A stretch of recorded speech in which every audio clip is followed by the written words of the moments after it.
Hello everyone, welcome back to our channel. In today's video, I'm gonna show you how to add customized text in your Capcut PC.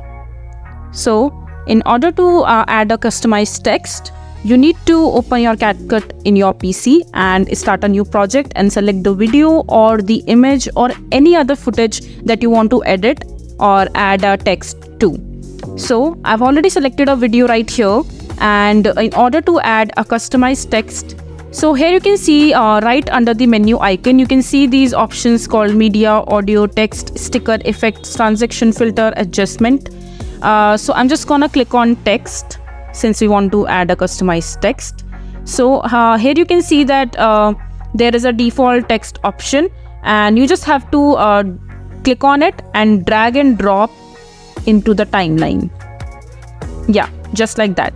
So here you just have to click on the text, default text, and now here you can add the customized text that you want to add to the particular video.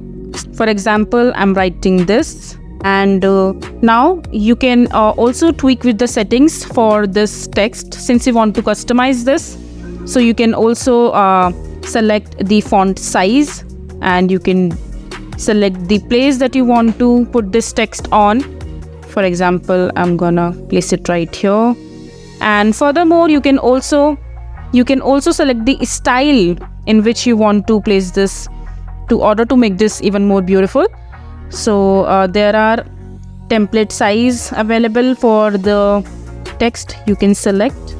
Yeah, there's so many of them you can select from. So this is how simple it is to add a customized text in your videos in your Capcut PC. So that is it for this video. If you find this video to be helpful, make sure to hit that like button and don't forget to subscribe to our channel for more such informative videos, and I'll see you the next time.